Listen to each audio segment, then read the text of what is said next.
Framúrskarandi þróunarverkefni. Austur-vestur, sköpunarsmiðjur, þróunarverkefni í Ingunnarskóla, Seláskóla og Vesturbæjarskóla sem beinist að því að efla skapandi hugsun, frumkvæði og nýsköpun. Leiðsagnarnám, skóla- og frístundarsvið Reykjavíkur og Nanna K.R. Kristjansen.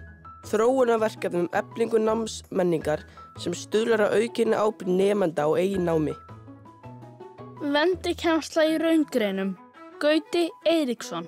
Þróunarverkefni sem byggist á gerð myndbanda fyrir náttúru- og stærðfræðikennslu fyrir nemendur í grunnskólum. Forseti Íslands og mennta- og menningarmálaráðherra, kæru kennarar og aðrir gestir. Það mér sannarlega mikill heiður og kemur minn hlut að afhenda Íslensku menntaverðlaunin 2021 fyrir framúrskarandi þróunarverkefni. Og það verkefni sem hlýtur verðlaunin í ár leiðsagnarnám, þróunarverkefni eflingu námsmenningar sem stuðlar að aukinni ábyrgð nemenda á eigin námi. Og mér langar að lesa hérna umsögnina verkefnið segir meðal annars. Þróunarverkefnið leiðsagnarnám af mörgum talið eitt öflugasta og áhrifamesta starfsþróunarverkefni sem sett hefur verið af stað í skólum borgarinnar. Leitun að þróunarverkefni sem hefur haft eins mikil áhrif á starfshætti og kennsluaðferðir á síðastliðnum árum. Þá mikilvægt að með verkefninu hefur tekist að virkja nemendur markvisst í eigin námi, tryggja fjölbreyttar aðferðir í kennslu fyrir fjölbreytta nemendahópa og efla trú nemenda á eigin getu. Það mér sannarlega heiður að biðja hana Nönnu Kristjansen að koma hingað til mín og veita verðlaununum viðtöku.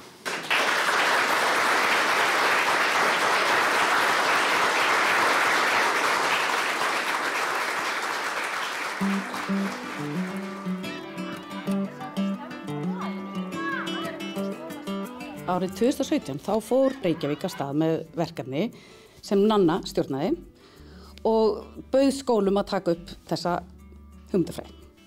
Og ég ákvað slá til að fara í teymi skólans og við í skólanum erum með teymi sem sér þetta og við erum að gera nemendur sjálfstæða og ábyrga fyrir eigin vinnu.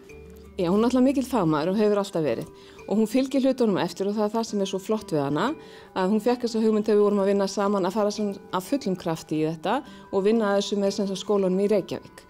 Og hugsunum var strax svo að þetta heilstætt verkefni og þetta alltaf hugsað þannig að það verður verið að styðja við skólana og það verður verið að styðja við samfélagi þannig að það myndi eflast.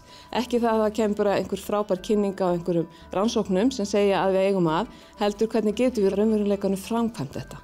Og það er það sem hún kom í raun og veru af stað og fylgdi eftir og hún las sér til þetta, hún las öll fræðin og byggði þetta allt saman upp. Hún gerði þetta bara alveg frábærlega vel og alveg heiðurskilið fyrir það. Mamma er ótrúlega dugleg og hefur bara brennandi ástríðu fyrir hlutum og hún er bara ótrúlega kærleiksrík og góð. Hún hefur alltaf haft bara mjög mikið stuðning og leiðandi uppeldi og hefur hvatt mann áfram til þess að taka svolítið eigin ábyrgð á hvernig maður vill, í hvaða átt maður vill stefna í lífinu. Þannig að já, ég myndi segja að leikskólanámið hefði haft svolítið áhrif á uppeldið. Ég var að útskrifast fyrir nokkrum vikum sem kennari, þannig að ég er að feta í hennar fótspor og það eru stór fótspor að feta í. Og ég er alltaf kölluð dótturinn Nönnu alls staðar í kennarasamfélaginu bara því hún hefur haft svo ótrúlega mikil áhrif. Innilegar hamingjuóskir með þetta, Nanna. Takk fyrir það. Nú erum við allir fróðir það hvað leiðsagnarnám er. Þá spyrum við bara, er það ekki komið til að vera, búið að festa sig svolítið í sessi? Jú, ég held að það sé óvart að svara því játandi. Sko í fyrsta lagi þá er þetta náttúrulega bara ríkjandi stefna allan heim. Heitir ekki endilega leiðsagnarnám alls staðar, heitir allt mögulegt annað, en hugmyndafræðin er alltaf svo sama og snýst það að auka ábyrgð nemenda á eigin námi og þeirra hlutdeild. Og svo var ég á fundi í gær með fulltrúum 6 skóla hérna í Reykjavík sem að þeir kennararnir og stjórnendur voru að gera grein fyrir því hvernig þeir væru að innleiða leiðsagnarnámið og hver áhrifin væru og svo framvegis. Og eftir þann fund var ég einlæglega sannfærð að leiðsagnarnámið komið til að vera og það byggir á svo mikilli fagmennsku og það byggir á svo mikilli ástríðu og það skilar svo ánægðum nemendum sem vita svo vel hvað þeir eru að læra og hvers vegna og svo gaman að tala líka við nemendur sem eru búin að fá þetta nám og þessa kennslu vegna þess að þeir hafa svo miklu að trúa á sjálfum sér og eru svo meðvitaðir það að það megi gera mistök og það megi læra, það er að læra betur þó maður getur ekki í dag og svo framvegis. Skólar landsins eru mislangt á veg komnir með að tileinka sér þessa hugmyndafræði og afstöðu en má ekki vænta þess kannski að þetta muni svona dreifast svolítið og ná kjölfestu á næstu árum? Það er ekki nokkuð af því, það er bara ég hef þegar orðið vör við mikinn áhuga hjá fjölmörgum skólum út á landi sko. Og margir að bara gera mjög góða hluti. Leiðsagnarnám er framtíðin eða hvað? Held ég.